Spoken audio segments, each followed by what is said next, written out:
a video on Night of the Ninth Dragon.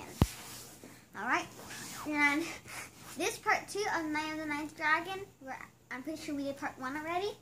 And we left off where at Morgan's secret garden and it getting stolen. But now I finally found out why they stole it.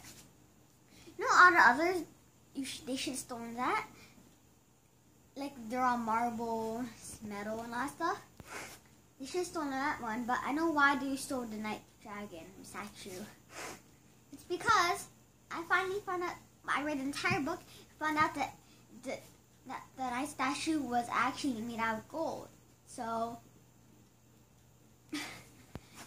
that's why I got stolen. Gold is very valuable back at the time of the Knights. And they went to Camelot, and Queen Guinevere was in trouble, and the Night Dragon was stolen. They need to get back, or Morgan, Teddy, Kathleen, and Merlin will be locked out of Camelot. So they had to return it, and they traveled, but the king was very wounded. The king, he got an arrow to the chest, and the arrow almost hit his heart. That means he's really weak right now. Most of his men got wiped out when they were fighting. They only returned with like 7, 12 men left. And I found out that crossbows did exist at the time of Knights. I thought there were arrows instead of crossbows. So that's what I learned. Because in the first picture, there is a picture, and they went to Avalon, and they met this girl. I forgot her name, but she's an old woman that King Arthur knows since he was young. And she had some healing things that could help. So they need help. So she gave her some healing water that could heal him.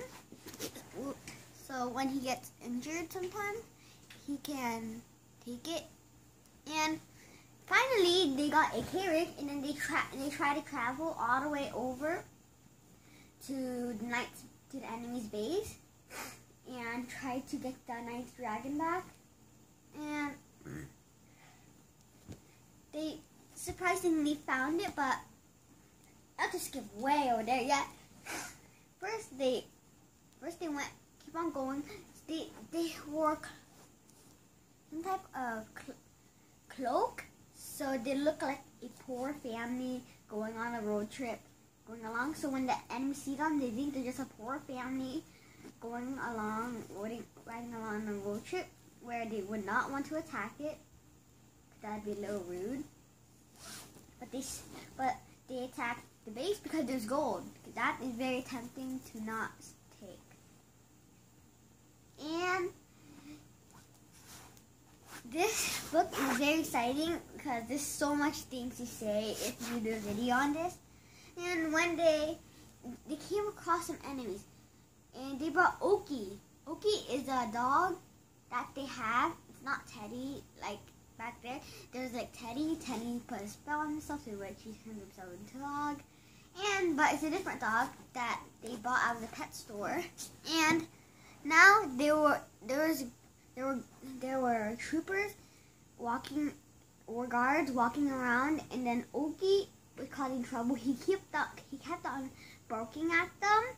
Then the enemies got closer because they didn't know what the dog was, because there weren't dogs at that time, because no one had dogs. And they were finally in Avalon. Avalon is where the enemy's base is, and where the Night Dragon, and where the lady lives in. So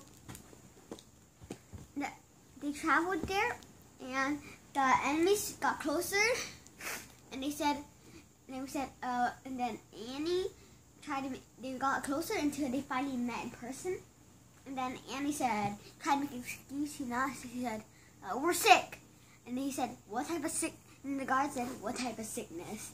And he said, yellow fever. And she opened her eyes, and there was yellow on her eye.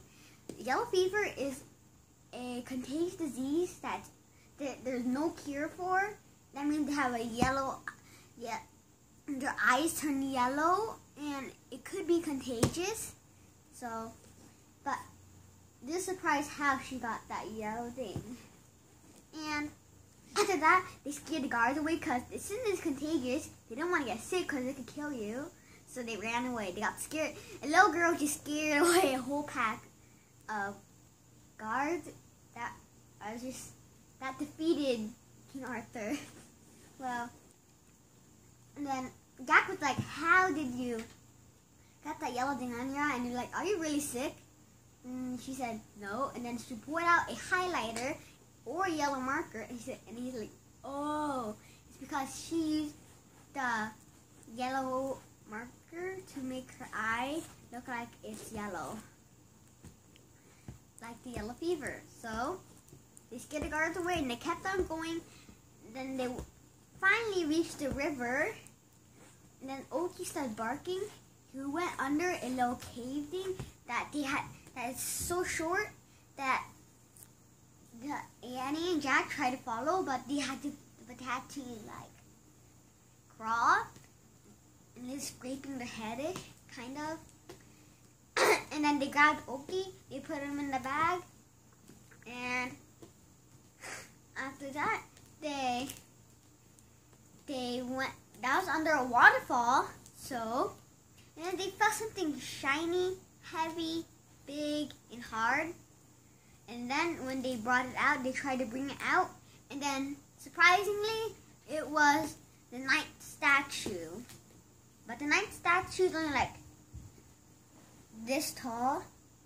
So they tipped it over, and then they clawed it back over. So they must have hid the night dragon over there.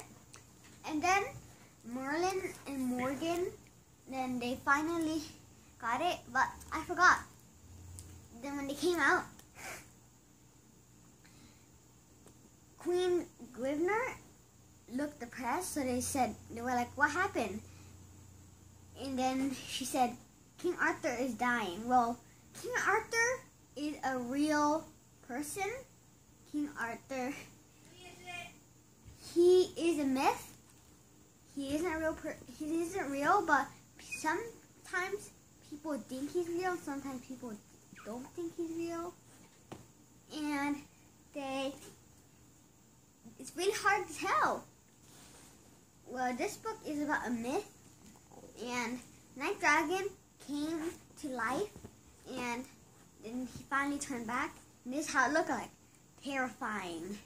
So then they got it, but King Arthur was dying, so they used a stone to keep hope, so they could make everything live longer. So King Arthur soon fell great. And then Morgan, Morland, Teddy, and Kathleen, they came out, but they still weren't allowed to go to Camelot. So because they forgot to return to the garden. They have it, but they didn't put it away yet. So they used a stone to wish that they could teleport back to the garden, and they did. And then they put it back. Then finally everyone moved back in. But Guinevere and King Arthur, they had to stay here until he feels better, because he's still wounded. It's just that he doesn't feel much pain. And you have to stay there, wait for him to get better in like maybe 2 hours or something. And as they returned, they came back, but way in the beginning, Jack was reading a book about how to train your dog. So, and then and Annie said, "Let's go to the dog park." And then Jack was like, "Really? Do you still want to go there? We've done a lot of stuff." But it's not a lot of stuff in Frog Creek Woods. It's because no time had gone by at all. Not even a second had gone by when doing another time. So that's all for this video. I finished this book. There will be no more parts. It was a really exciting one. It may be really long. The Night of the Dragon. I really enjoyed this book. I highly recommend you guys to read this. So that's all for this time. Bye for now.